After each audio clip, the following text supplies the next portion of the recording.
As technical inspectors, our responsibility was to evaluate the vehicle's conformance to safety regulations and make sure they were ready for the race. So part of that was correcting the vehicles. The most important part was doing whatever it took to get these vehicles ready to be able to go on the track and have the valuable learning experience of making something that you built actually work as a team. It was great to actually have like a first-hand role in enabling these students to have an experience similar to what we had about a decade ago now. It's interesting because here we were inspectors, but most of our experience in this role is as inspectees. It's on their side of things. And the parallels were pretty remarkable. So, for example, one of these teams, on the first day of the race, after building their car in a matter of days, got onto the track and crashed their car and ruined their chassis completely to the point that it wasn't drivable any longer. And overnight, they managed to rebuild their car overnight and be back on the track and racing the next day, which is remarkable. And about 9.5 years ago, Jeff, John, and I were in the Australian outback preparing for a 3,000-kilometer race. And this is after about 2 years of work. And 10 kilometers into a 3,000-kilometer race, we crashed into our own escort vehicle. We brought our car back to the shop, took about a 24-hour penalty to rebuild the car overnight, got back on the road, passed 30 teams, and still placed 7th in the world. So this was almost a decade ago, and we traveled halfway around the world to this competition and saw other teams having the exact same experience that we had. And the reality is that there's only 2 different projects of many similar projects going on around the world. So there's Formula SAE, Baja, Shell Eco Marathon, Solar Car, all of these projects. So different challenges, different regulations, but shared experiences.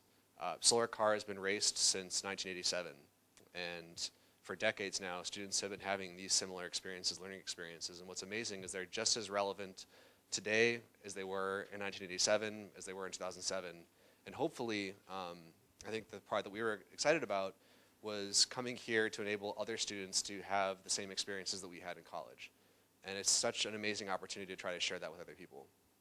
The 3 of us had various roles of leadership in the team, and since then we've gotten to apply our lessons at different companies around the country.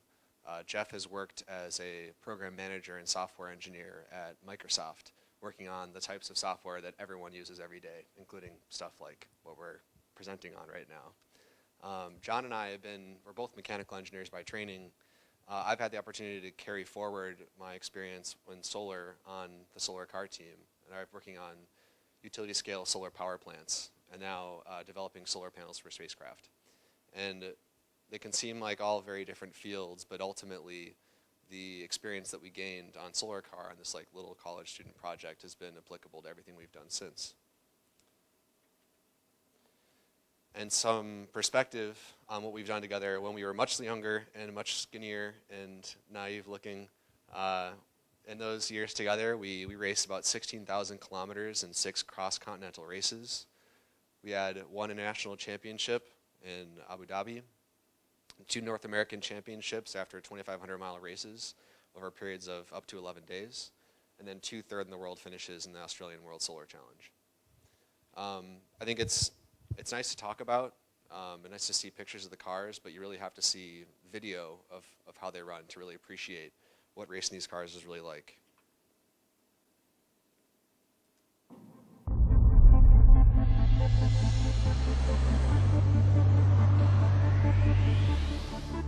Before I race, I try to just relax, clear my head.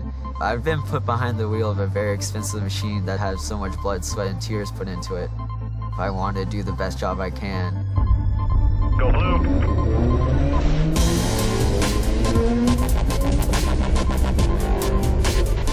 Driving the Solar Car is like driving a Porsche. It's very small, very light, very agile. I mean, you're racing a solar-powered car. There's no gas involved, and you're driving highway speeds with everybody else on the road. It's fantastic. I say the biggest role we play is showing people it's possible. Every 2 years is the World Solar Challenge in Australia, which is the gold standard of solar car races. It's really where the stakes are highest and the competition is the most advanced. We've had 75 students during the course of the school year focused on creating the best solar car in the world. It's nonstop. We're working 24/7 every single day. A lot of man hours go into this. Up until now, we've designed and built our car, but now it's that time where it all blossoms and everyone gets to see what we've been able to do. 1, 2, 3, down. Teamwork is very important. We have around 17 members traveling with us to Australia, and each person has their own specific role. Without the chase car, I would say it's almost like driving blind. The chase car is really where all the action happens. It's powered by Intel technology. It's basically reading all the data the car is sending out, monitoring all the energy we're taking in from the sun, and then the power we're putting out through the motors.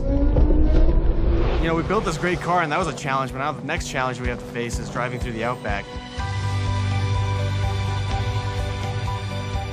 For the past 2 years, we've been sort of in our own little bubble, and it's really an amazing experience to come here and see teams from all over the world.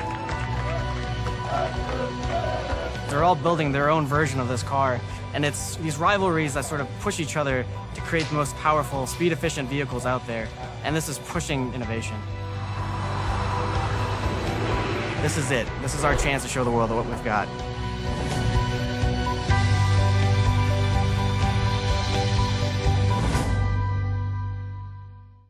So as far as what solar car racing is, there are a number of student projects around the world. A lot of them are on tracks. So there's Baja, well, that's a dirt track, but Shell Eco Marathon is on a racetrack. There's a solar car track race in Japan. The Formula SAE race, which is a worldwide competition, is also on tracks. The really unique thing about solar car races is that they're on open roads and they're cross-continental races that go on for thousands of kilometers. These are open roads, so you're sharing them with semis and other traffic. These are generally biennial events that have been going on almost continuously since 1987, all around the world. An essential part of these races, the regulations are very simple.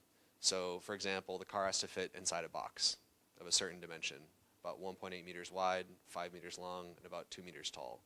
You can only carry 25 kilograms of batteries, and you can only have 6 square meters of solar cells. But besides that, anything is basically fair game. So what that means is there's a lot of room for creativity. And you go to these races and you see a really wide variety of solutions to the same engineering problem, which is really inspiring, and it allows different teams and engineers to be creative and really see different ways to solve the same problem. Now, anyone can compete in the race. So you could have individuals, you could have corporations like General Motors, Toyota, or Honda, and you could have universities like University of Michigan. And the races, the objective is very simple. The first one to cross the finish line wins. And this will be a race where you're able to charge with your solar panels from sunup to sundown. You're allowed to be on the road from 9 a.m. to 5 p.m. You stop for 30-minute periods at certain gateways along the race. But you can be on the road for 3 or 4 hours at a time, cruising at 100 kilometers an hour on the open road in Australia. These are long endurance races. The two races that our team focuses on are the North American Solar Challenge, which goes from Texas up into Canada, and the World Solar Challenge, which goes from Darwin to Adelaide. And John, Jeff, and I have driven across the Australian outback together about 6 times. So it's quite the adventure.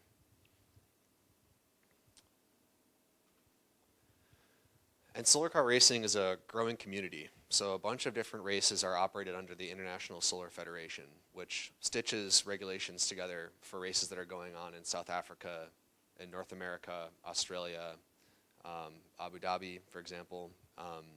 And what this allows you to do is to build a car for one race and to travel around the world and compete on an even playing field with different teams. Michigan has participated in, I think, all but one of these events over the years, and the community continues to grow.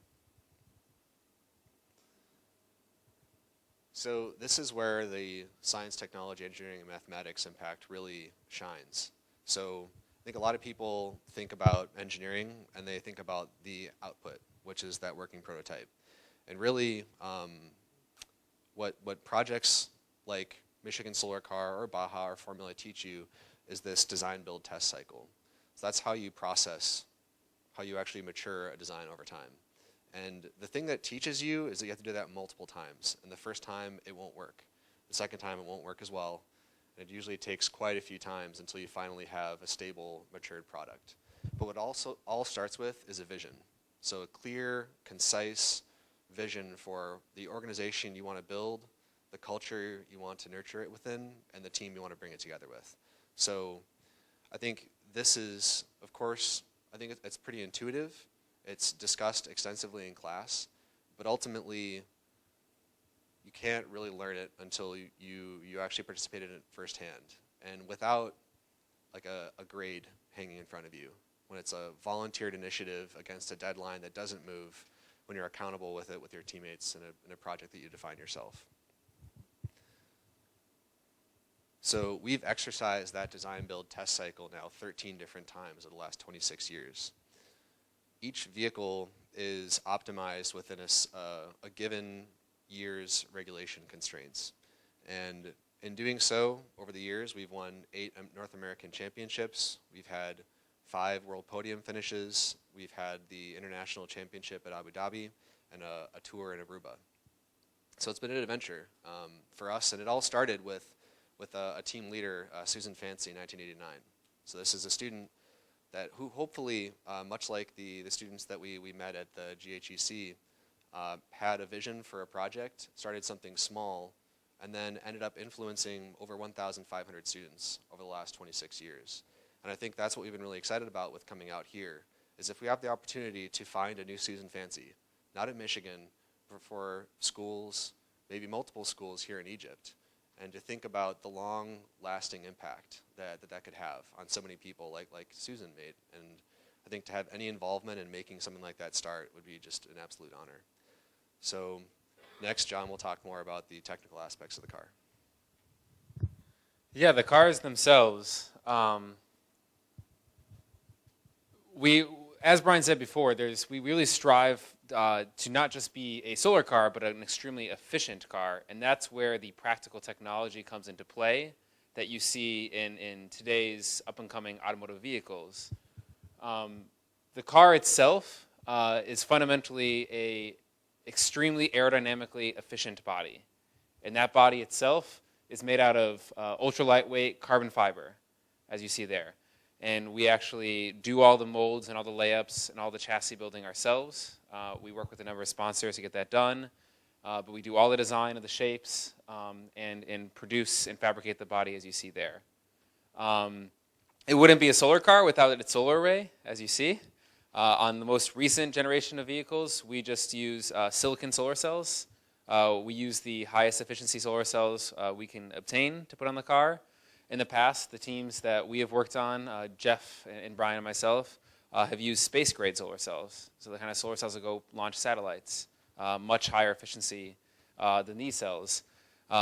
Those two cars, though, there's been about a 6 to 7 year gap between when we were racing with the space-grade cells and today using lower efficiency silicon cells. Those two cars are just about as equally fast. So the technology and everything else in the vehicle has continued to evolve, that you can now run a car as fast as you did in the past, but with less solar energy. These cars also, we run off an electric motor. So you can see we're indicating in the back. That motor itself is in hub. So it's a single wheel. That motor it just resides within the wheel. It's just an electric motor. You apply current, you get a power, no transmission, no gearboxes, nothing like that. They run about 98% efficient. It's a custom motor that comes straight from Australia, and we are able to adapt it with a motor controller and run the race very efficiently. And it wouldn't also be a solar car without your battery pack. So that way, if it's a cloudy portion on the day as you're doing some driving, you don't want to go really slow. So we use a lithium-ion battery pack. It's about 25 kilograms is the pack itself, is what you're limited to. And we procure those cells themselves, oftentimes from Japan because they make really good cells. But we assemble them together, and that's how you get your solar car. It's kind of like the cars we evaluated this weekend. They were hybrid electric cars, where the hybrid portion was gas. Instead of having gas, we had solar. Together, that solar array is putting out about 1,300 kilowatts, or 1,300 watts, I'm sorry. So about as much energy as a hairdryer at home or a microwave. And that's what we're able to do. And we're able to go down the road at about 100 kilometers an hour, going highway speeds, with traffic, everything like that. As I said, we travel at highway speeds. The highway speed in Australian Outback is 130 kilometers an hour. We could drive that fast. Our top speed is close to, I think I would say about 150, 160 kilometers an hour. Maybe a little faster than that even. It's actually 100 miles an hour. So whatever the math conversion is there. And on a single charge, we're able to go about 250 miles. This is a map of the U.S. to give you perspective. Ann Arbor, that's where the University of Michigan is, right in the center, to give you a sense of directions. So we could drive from our university in Ann Arbor over to Chicago. So that's probably about the distance as our flight from Hurghada to Cairo, probably kind of comparable for distances there. We also do make sure the cars themselves are street legal. So with a caravan, which I'll show you in a second here, we had brake lights, headlights. There's a driver. They actually get evaluated. We bring a police officer out, and they give us a license plate we have for the car. There's a title, everything that you do. And it's a normal vehicle, and we design the mechanics of it to be able to handle crashes like Brian mentioned and not injure the driver severely. When we actually do race, it's actually a pretty complicated maneuver. We take about 20 students to Australia, and we form on the actual route, whether it's Australia or North America or anywhere we're racing, or Abu Dhabi. We form a caravan. Because there's so many key elements that go into a solar car race, strategy is hugely important. And Jeff will talk a little bit more about how that all comes into play and how we actually optimize and structure the team around this. But you can imagine if tomorrow is going to be cloudy and today is really sunny, I may not want to drive as fast today, so I have a little bit more energy tomorrow for when it's cloudy. These are 4 or 5 day races. And so what we do in front, we have a weather vehicle. They're about an hour ahead of the actual solar car, and they're forecasting the weather. So we know that if it's going to be a cloud is going to come, that maybe we want to go a little bit slower right now to avoid that cloud, let it pass, and we can go far faster later.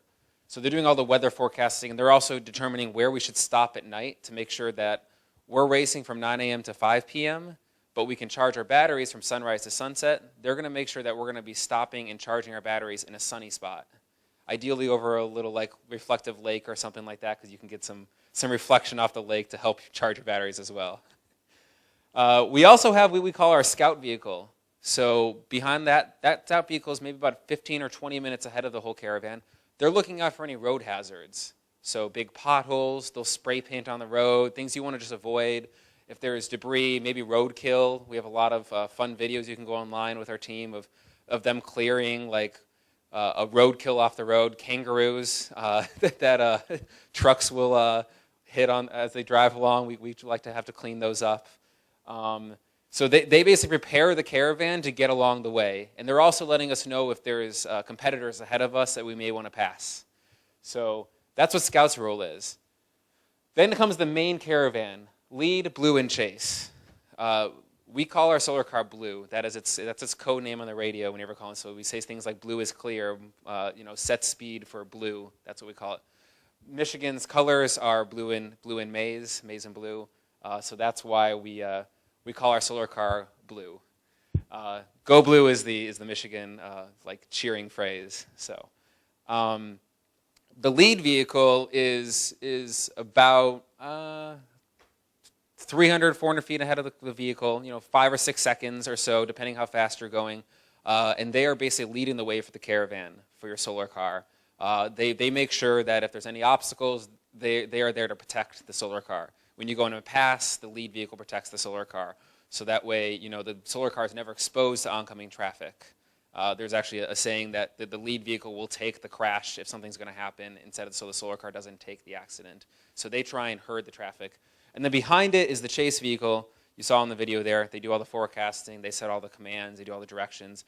They're just right behind the vehicle. And then we have some other support vehicles we take with us, some media for all the videos and photos you saw, as well as a support semi we bring out to the Australian Outback as well. We have an onboard generator in there. We have a little mini machine shop on that semi as well. So basically, if anything goes wrong, you are in the middle of nowhere, the outback. It is the most deserted place. Poisonous snakes, poisonous spiders, whatever. This is our shelter, and this is how we survive, is this semi-trailer. We have tents in there. We all sleep in tents in the outback. And that's actually how it all happens together, and it brings together in one place. As you imagine, we need mechanical engineers, we need electrical engineers to actually build the car. But in addition to that, in order to fundraise, to receive all the parts we need, to get the car and the team to Australia, to compete, and actually try and win the race, it requires quite a few other people. So we break our team into 4 divisions. Obviously, there's engineering, which builds the car, but there are 3 other equal parts to that. So it takes all 4 of these divisions, and we'll dive into each one in order to enter what we want to enter the best team into the race. So we'll start with engineering. And engineering is ultimately responsible for building a completed car and having it ready to go on race day. And we break that into a couple key parts. The first part is responsible for the solar cells. So the concentrator group builds the concentrators as well as the array and makes sure that we have the solar cells ready to go on the car. The second group, the power electrical team, is responsible for all the batteries, the wiring harness, and all the electrical components in the car, with the exception of the microelectrical team that builds all the computers and the telemetry data. The mechanical team is just as it sounds and builds all the mechanical parts on the car. And the aero team is responsible for designing the car and then starting to build it with the help of everyone else so we can have the most efficient aerodynamic body possible. The next team is the business team, and because we're completely student run, we need to raise all the funds ourselves, and we need to do all of our own publicity and interface with the university as best as possible. So we have a bunch of students broken into a few groups here. The first is corporate. So we try and work with a lot of companies. We spend a lot of time just cold calling, picking up the phone, calling companies, and trying to get them to sponsor us, and suggesting, what they get out of it, and trying to make better relationships with the companies in the area as well as around the world. In addition to that, we have people who focus on the university. Since we're students at the university, it's really important for them to understand why we do this project and the importance of the project so that they will continue to support us. So we have people who work on that. In addition, alumni are critical, both of the university and especially of the team. They're a great source, they're wonderful resources for us, the lessons that they've gone through when we have problems, we can go to them. But more importantly, with things like design reviews, we can submit designs of our cars and they can review them and come back to us, hopefully identifying really potential hazards before we actually build the car. The next group is marketing, and we take the car and a lot of materials out to the auto show, out to a lot of places to try and just build up the brand and make sure that people are aware of the things we're doing. And the other side of that is really PR, where we like to share what we're doing at events like this. We spend a lot of time going to elementary schools, to middle schools, to green energy fairs, and just kind of sharing the stuff we're doing and exciting kids and adults as well. The next division is the operations division, and they're responsible for facilitating how we get to the race as well as the ability for us to actually build the car. So they're also broken down into a few different groups. The first group in operations is logistics. So moving 20 people and a semi-truck and a solar car across the world to all these races is actually pretty difficult. So we have people who specialize in that and just making sure we have all the right visas, we get the stuff into the countries, and everything's actually ready to go. The second team focuses on things back at home. So facilities focuses on everything that we need to build the car back at our home base in Ann Arbor. So making sure we have all the tools and efficient workspace and whatever else we need. The IT division focuses on, you can imagine, our website primarily, so people can find us online, and then other things like social media to a small extent, and just being able to have computers we need for all our part files to design the car and things like that. And the last division, as John was talking about before, we have a fleet of vehicles that we need to race. So it's not just a solar car on the road. We have a semi-truck, we have a lead, a chase vehicle. So we have a couple people who procure and then, well, ultimately just manage that set of vehicles that we need and outfit them, make sure they're set up with flashing lights, with all the equipment we need so that we can race. And the last division is a strategy division. So now that we can get people to the race, we get a car to the race, and we have enough funding to get there, we have a division of people who focus solely on how do we get to the finish line the fastest possible. And we break that down into a few groups as well. The first group in strategy focuses on just modeling every system of the car. So they build simulations that go through anything from how the array performs to how the battery performs to the motor. And we use then all of these models that we build to ultimately try and optimize the vehicle and say where are specific areas of the car that we can tune and tweak to make even faster and more efficient. Of course, it's not just about how we build the car and the components, it's also about the external factors like the weather. So we have usually a couple of meteorologists on the race, and their entire job is to predict clouds, sun, wind, all of those factors that will greatly affect how we can race. Given that the weather car, as John said, is sometimes an hour ahead of the caravan, it's very difficult in the outback when you have there's no cellular network. So we have a team of people, or usually a person, that manages all the radios and all of our communications so that we can communicate from vehicle to vehicle. And then as well, the last group, so we can communicate from the solar car to the chase vehicle and have telemetry going back and forth so we actually know how the car is performing. And it really takes all four of these divisions in order to be able to put the team together, get the car there, and then race against some of the best teams in the world. And so I think we're going to close with a short video that we have of the Abu Dhabi race that we competed in last January that really shows how all of this comes together.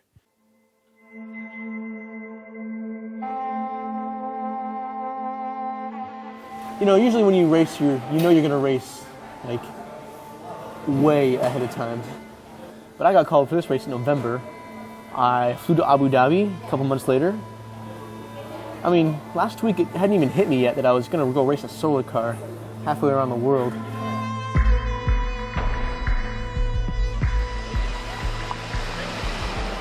Just go. You guys want us to go? Sorry, come on, let's go. Good morning, everyone. Welcome to the Abu Dhabi Solar Challenge.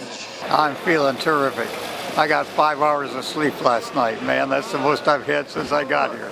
3, 2, 1. Yeah, let's go, Blue Man. We designed this car for, 2 races, the World Solar Challenge and the American Solar Challenge. You don't really design cars to last as long as this one has. We're here to enjoy ourselves and see what happens. It's cool to be with a bunch of guys who've raced from like 99 on through last year. The last time I really raced was 2008. So we have a really cool range. Everyone has a slightly different way of doing things, but it's still like that Michigan way that fits us all together, which is really cool.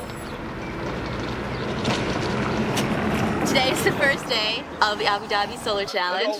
Right now we're charging while we're checking up on the car. Waist on 3, 1, 2, 3, waist. Trying to get as much energy as we possibly can in these 15 minutes. Let me get out. It's kind of nice also while the other teams all come in and you can kind of see how other teams are doing. I'm the head strategist for this race. What I do is figure out how fast we should drive. All right, talk to me about the sound. All right, hold on, we'll go up. Taking all the information from the car, from the route, from the weather, and try to, predict everything we can and determine how most efficiently we can race. Get out of here. And overall, how we can win. Go, go.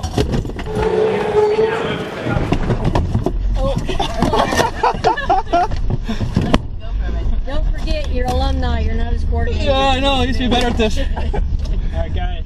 This is my first time, calling the shots. Kind of nervous. Didn't really know, how I would do, but I think it's good. I think I've been doing pretty well. I've been kind of doing this as a learning experience, and it's great to just sit in chase, and everyone kind of has a lot more knowledge than the team that we're normally made of, which is great. It's a great opportunity to have. 5, 4, 3, 2, 1, go! Good luck!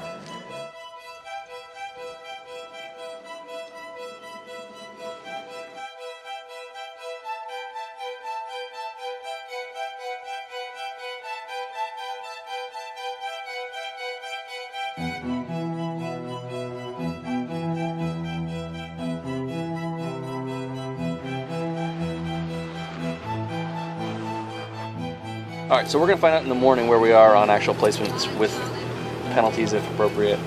Theoretically, that keeps us in second place. We're not going to do anything to control taking over first, right? There's nothing we can do to just take it from PI. PI has to screw up. Same way with Aero, we have to screw up. So taking dumb chances, doing anything reckless to try and gain on first is only going to cost us third. So we want to run a fast race. We want to run a safe and conservative race as always, but even more so tomorrow. So we've had a great couple days here, a great trip in general. I've enjoyed working with you guys. Tomorrow's our last chance. Let's finish it strong. Get on our marks, get clean, and finish this thing right. Go fast, go smooth, go blue. Go blue.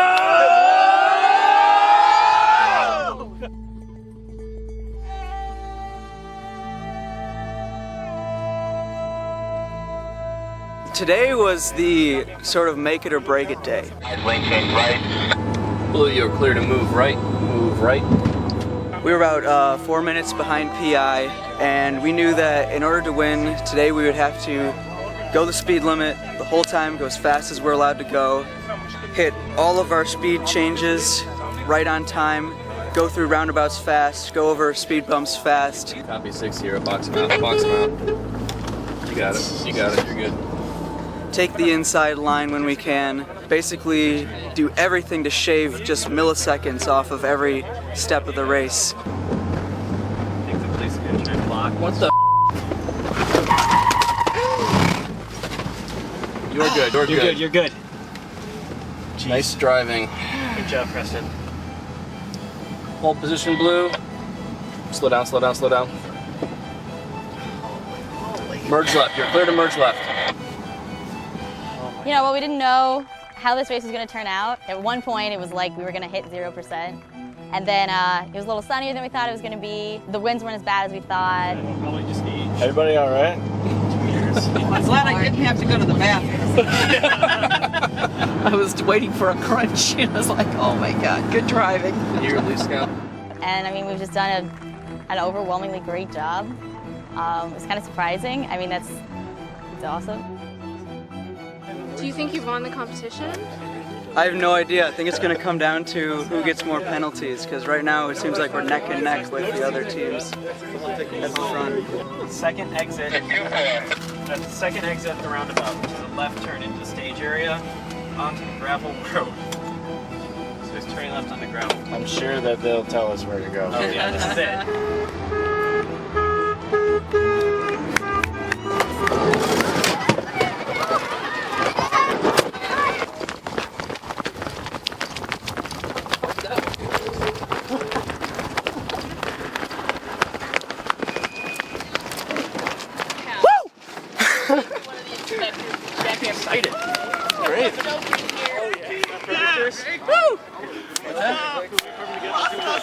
And the first place winner in the Abu Dhabi Solar Channel for 2015 is the University of Michigan.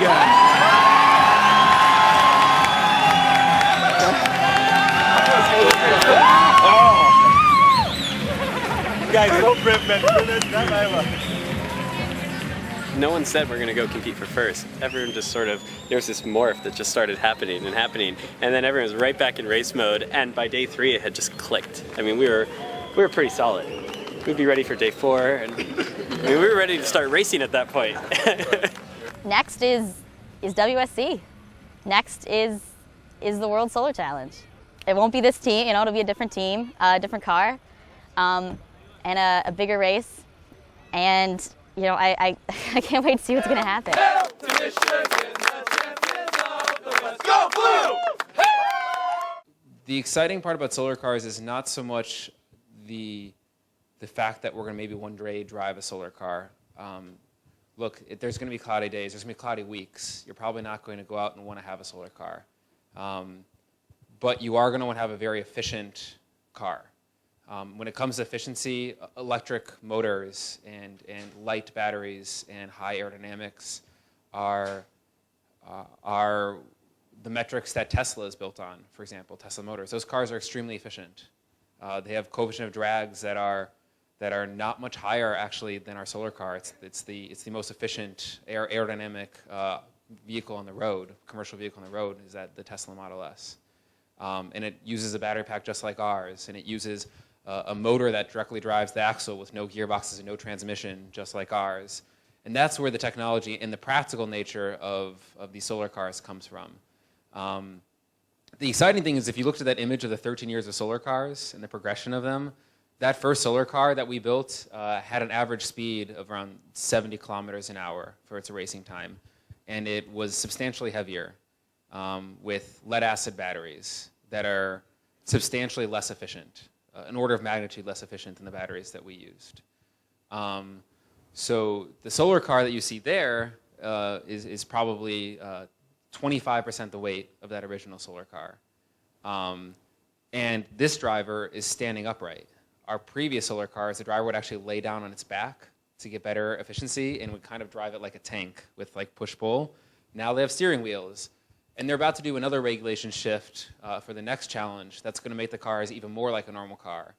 Potentially, you know, it could be to the point of maybe having a passenger or something like that. It tends to be that as the technology keeps improving, they impose more and more regulations that make the challenge, the car actually slower. We could make a super, super fast, super, super light solar car if our driver could squeeze in on his back and whatnot. But what they're trying to do is they keep pushing the innovation by forcing us to have an upright driver and whatever. And so that's the practical nature of solar cars. You're going to much better want to have a solar panel on a roof of a house that charges your battery for your car than you're going to want to have a solar panel on your car to drive that car out. So. Okay. Well, as for difficulties, I think the main thing that kept coming to mind is that's the reason why we do the project, is you hit all sorts of difficulties that you would never imagine. And sure, there are technical ones. Those are sort of generally to be expected, that things will become harder, and like both Brian and John talked about, how you'll often try something and it will fail. So you need to try something again, and that could fail too. And so having the perseverance to keep going is important. And I think one of the largest difficulties is you have to surround yourself with the right people, and you have to learn to trust everyone. Everyone has to be in there for the same reason and want to be there, because when things happen, like unfortunately a car crash, everyone needs to be able to jump in and decide that they're going to rally and fix it. And you're not going to be questioning what to do, or people getting dismayed, or or just backing away from the project. I think one of the other really strong difficulties is that along with that, the project goes on for a long time. So keeping yourself motivated, having a really, really strong vision of why you're there, and ensuring that you're there for the right reasons, that you want to be competing, will keep you motivated, because otherwise it's really easy to lose faith, to get discouraged when things don't work out, when what you really need to do is say, okay, let's go back to the beginning and try it again. And I think those were some of the challenges that a lot of us felt that we didn't expect. There are also financial challenges and technical, but that was the unexpected ones. Yeah, the question was the project cost and what's the fundamental entry cost to these races. So Michigan is known for generally going over the top. So the total amount of resources assembled for these projects will routinely exceed $1 million.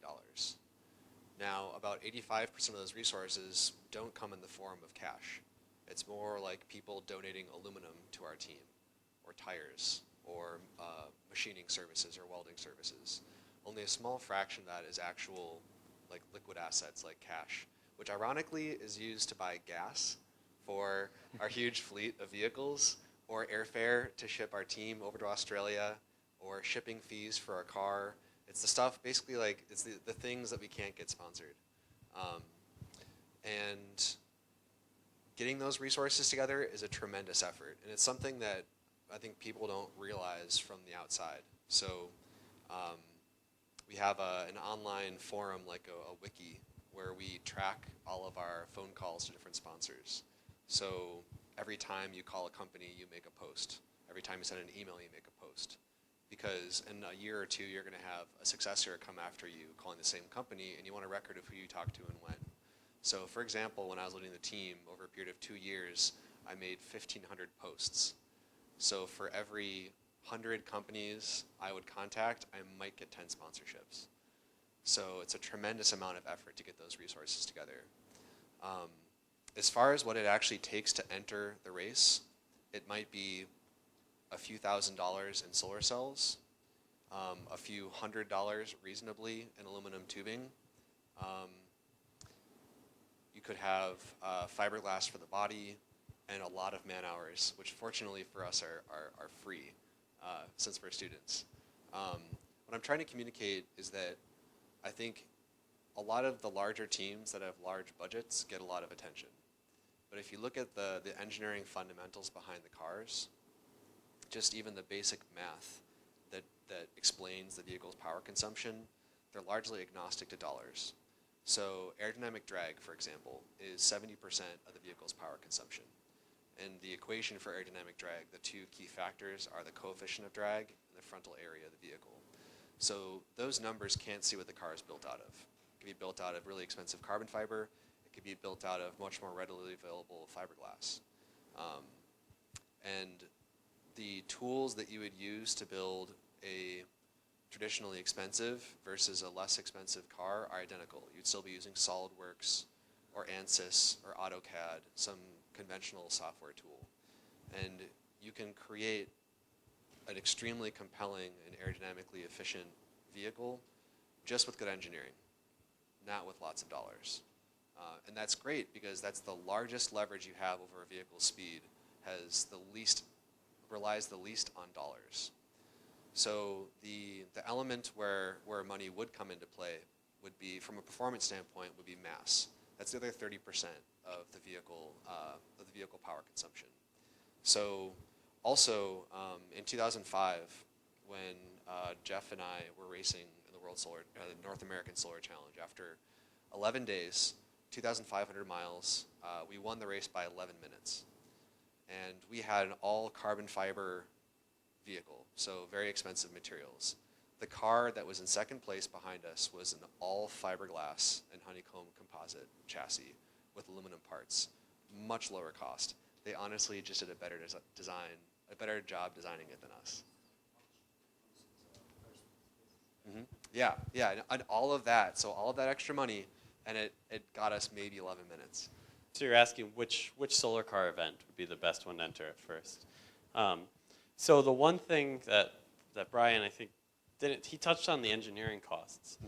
Mm-hmm. The other side that is unfortunately one of the most expensive is logistics. If you're going to go down to Australia, you have to get your car there and the people there. Same for North America or any of these other events. Yes, if you can get a sponsor that takes that all out of the question. It's just one of the things that needs to be considered when you enter into these, is just making sure you can get to the event.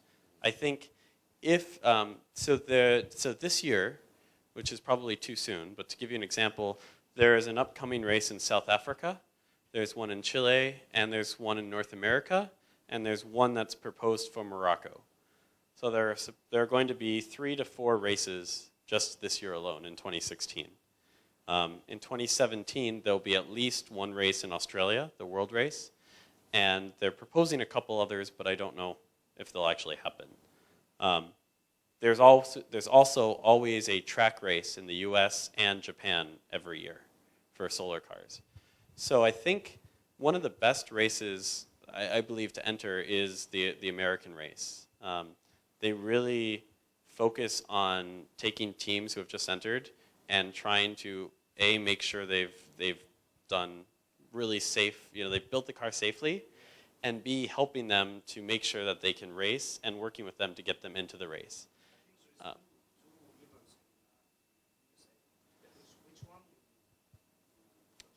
So yeah, there are 2 solar car races. There's what we call the Formula Sun Grand Prix, and that's a track race, and it's usually in one of the F1 tracks somewhere in the US. It's usually in Austin, Texas, but this year it's going to be somewhere up on the East Coast. I don't remember where. It's a great race. It's like a 3-day track event. And I think it's fun. It's a good entry event because you have a lot of teams there and you can compare. And the main advantage is it has less cost than the American Solar Challenge. However, that being said, the American Solar Challenge is a lot more fun. This year, the American Solar Challenge is partnering with the National Park Service to celebrate its 150 years birthday, I believe. And so they're going to be doing a tour of parks in the Midwest, of national parks. So it's a 5 or 6 day race, and you get to drive on the highways in the US, and you get to go to all these national parks. You spend a lot more time with the other teams. It's really fun. And it's a lot more exciting, but it also requires you to have like a lead and chase vehicle and drive, for quite a large distance. If you can do it, I would highly recommend that race. Yeah, I would recommend that after this we exchange contact information so we can see your constraints and everything, and we can talk further to understand what you guys have and stuff. So yeah, a big part of us being here is distributing our contact information so we can be a resource for your teams. Yeah. To enable you guys to build off of what we know to make you guys as successful as quickly as possible. 2 questions, the motor technology and the battery technology used by the vehicle. So at least back in our day, in 2007, it was about 5 or 5.5 kilowatt hours at 100 volts. So 50 amp hours. And the technology is lithium ion, at least the chemistry that we use. Yeah. And my team, we actually use lithium iron phosphate. We use some battery packs from A123 Technologies. They're actually much cheaper and safer and more readily available, and that's why we went that route. They're a little bit heavier.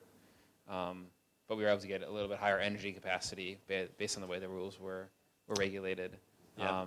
But there's a ton of, like, the teams we competed with in the Global Hybrid Challenge this past competition, they competed with lead-acid batteries, and that worked very well for them. They were driving for 3 hours with lead-acid batteries. So selection of battery technology is a number of things, from cost to what you can afford to weigh and everything like that. So that's what I recommend there. And what's great is if you are doing those battery trades, you can actually reduce mathematically the exact benefit of going from lithium ion to lithium polymer to lithium ion phosphate or lead acid or nickel cadmium. So like, you can actually make very informed decisions. And usually the reality is that some of these technologies aren't really worth as much as people say they are. It's really more essential to nail reliability and aerodynamics. That's really how you win races. As far as the motor, it's a 3-phased brushless DC motor with a magnetic rotor and a 3-phased coil stator. It's from a company called CSIRO. If you want to research that, yeah. Yeah, and the race at Soma Bay, the Global Hybrid Electric Challenge, that was sponsored by New Generation Motors. And we used their engines for a while. Actually, that company came out of the George Washington University solar car team. So they make great in-hub motors that are quite efficient, like over 95% efficient. And are pretty reasonably priced. Yes. So that's the other good thing about the New Generation Motors as well. The CSIRO is built by a research institute in Australia, so they make a very limited quantity, so they charge more for it. But the New Generation motor is only like 1% or 2% less efficient, yeah. and it's just as great, and it's almost easier to work with in some ways. Yeah, it's incredibly reliable. Yeah, that's why they use them as competition. So. And even if you want to take it one more step, so in 2009, Michigan did build their own motor. So using a very thick printed circuit board, just with many, many layers of copper. So you can even go forward and make your own. Because realistically, if you looked at the CSIRO rotor with all the magnetic coils, it's just a bunch of wire that's cast in epoxy. So like a lot of these things, like they cost a lot, but in their essence, they're actually very cheap. So there's kind of this like cash veneer over like the fundamental engineering technology, which actually isn't that expensive. Just people, they'll throw money at a problem. Is a special road needed? No, that's what's unique about this competition. We run on just on public roads. Now, the one thing that is true is that they are very careful about which roads they choose to run on. So we generally do not run on very, very, very busy highways, and we do not run on roads where the conditions are really bad. And the third is, if it's too steep, we try and avoid that as well. So the way that these competitions are run is they pick the route, and you have to follow it. But other than that, we're with traffic and with anyone else who's on the road. It doesn't do very well in lots of traffic, though. Cairo, we would not want to drive this in Cairo No, traffic. oh my God. Yeah, that's what we experienced today, yes. No, so for... Yes, we need a helicopter for sure. Yeah, the original Abu Dhabi Solar Challenge had a really neat route that started in Abu Dhabi, and it went into Dubai and made a lap through Dubai, and then came back through the desert and went all the way to the Saudi border. And it was a very interesting, it would have been a fun route. And after they got there and they were working with the police for a while, they realized that highway from Saudi Arabia to Dubai is busy, full of trucks, people do whatever they want. It is scary to drive on. So they changed the race route, and they also decided that we probably should not drive in Dubai, because that's also, some of the roads get a little crazy with traffic. So we ended up changing the route to do something safer, but still on public roads. So we actually don't drive at night. The question is, if our car, it works off solar energy, then what happens at nighttime? So the way the race works is we only race when the sun is up. So we race from the morning, just a little bit after sunrise, and then we stop right at just before sunset. So one of the important parts is if you unplugged the solar panels and there were no solar rays on top at all, we have enough batteries that probably weigh more than you. And these can allow the car to go well over 300 kilometers, even without solar panels at all. And that allows us, so yeah, we could have an entire day of rain. And what we'll do is we'll just go slower for an entire day. We have a weather team that's launching weather balloons to predict the weather. So if we know it's going to be sunny in 2 days, we'll run slower in the meantime so that when it's sunny, we can charge our packs back up. And keep in mind, even on a cloudy day, there's still some sun out there, so you can still get some energy from the sun. You just go a little bit slower. We should say there's probably about 40 to 50 students that actively work on a project, and that's what helps a lot with it. And it is 2 years between projects. It's, you know, the teams that competed this past weekend, they had a few weeks to build their cars, and they did phenomenally for what they did. That's just, it's the differences in the competitions, and especially as you're looking to join one of these competitions, it takes a lot of preparation to go through the numbers and go through the math and do the designs, do the CAD, build the aero model, see it break, decide that this is everything you're doing is wrong, pick a lithium-ion technology, pick a solar cell technology, find that your supplier won't be able to give you your solar cells for whatever reason, or you need to fundraise. There's just hurdles every single way, which is why it's a great experience. Any student project is a great experience for students and engineers to take a part of.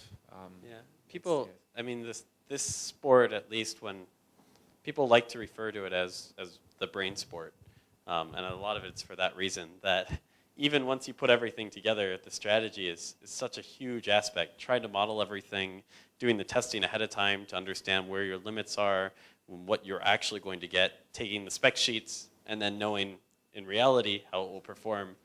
It becomes you can go as far as you want, and you see that with teams, that strategy can just keep getting more and more complex as you attempt to understand more and more variables. And that's what makes it fun, really fun. Yeah. Thank you.